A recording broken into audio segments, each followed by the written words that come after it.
Salam, perkenalkan nama saya Imin Yustri Nale.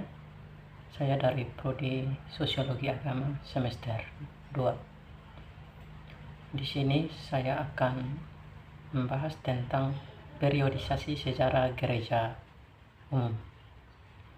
Periodisasi sejarah gereja umum dibagi menjadi 3. Yang pertama, periodisasi sejarah gereja kuno.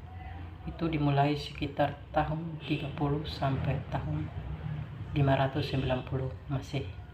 Yang kedua, periodisasi sejarah gereja abad pertengahan.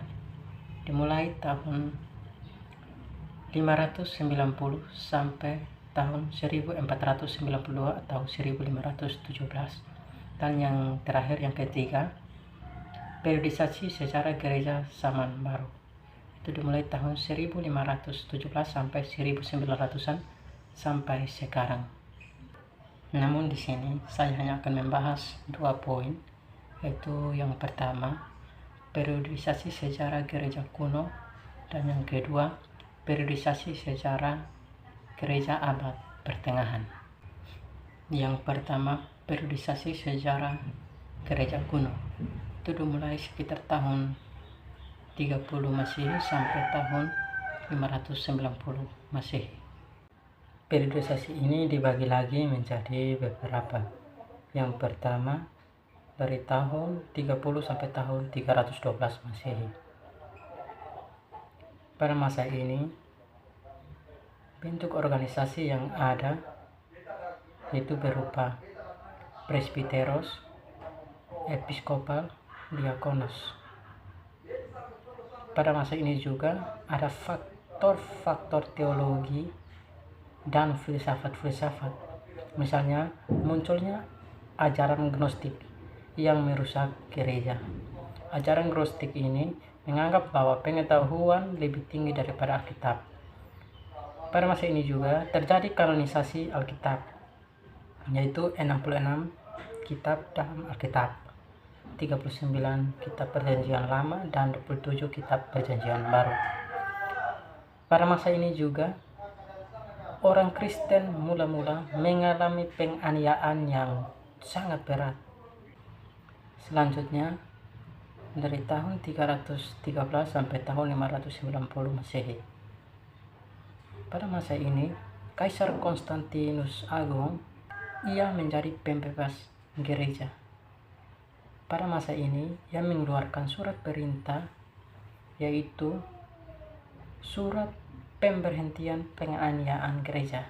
Dan pada masa inilah akhirnya agama Kristen menjadi agama negara. Pada masa ini juga diadakannya konsili-konsili. Yang pertama, konsili Nicea yang berlangsung sekitar tahun 325 Masehi. Pada konsili ini mereka membahas mengenai Trinitas. Yang berikut, konsili Kalsedon, itu sekitar 451 Masehi. Pada konsili ini mereka membahas mengenai Kristologi. Pada masa ini juga gereja pecah menjadi 2, yaitu gereja barat yang berkota di Roma dan gereja timur yang berkota di Konstantinopel. Selanjutnya, sejarah gereja abad pertengahan. Itu mulai dari tahun 590 sampai tahun 1492 atau 1517 Masehi. Periodisasi ini dibagi lagi menjadi beberapa. Yang pertama, mulai dari tahun 590 sampai tahun 910 Masehi. Pada masa ini, gereja barat, yaitu gereja Roma Katolik, dipimpin oleh uskup yang disebut paus.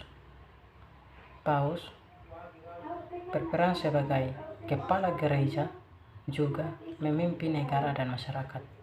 Sedangkan gereja timur, peranan gereja hanya memikirkan hal-hal rohani saja.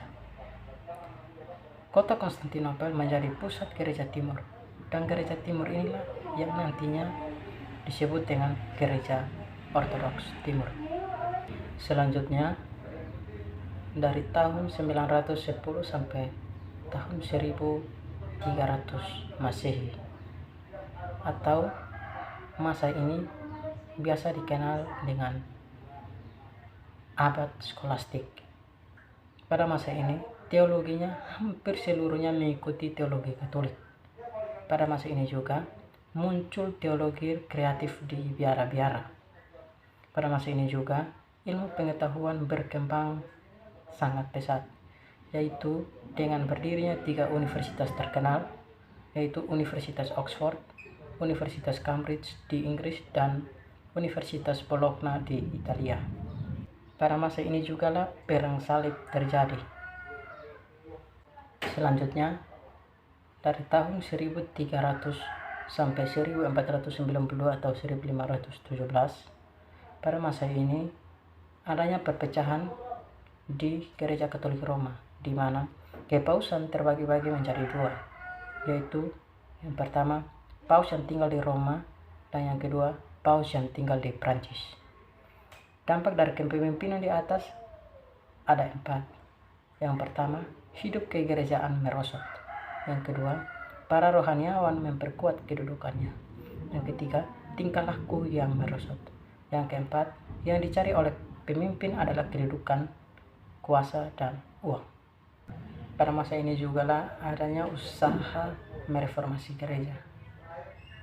Usaha reformasi gereja ini dilakukan atau dicetus oleh tokoh-tokoh Kristen pada masa itu. Sekian dan terima kasih. Shalom.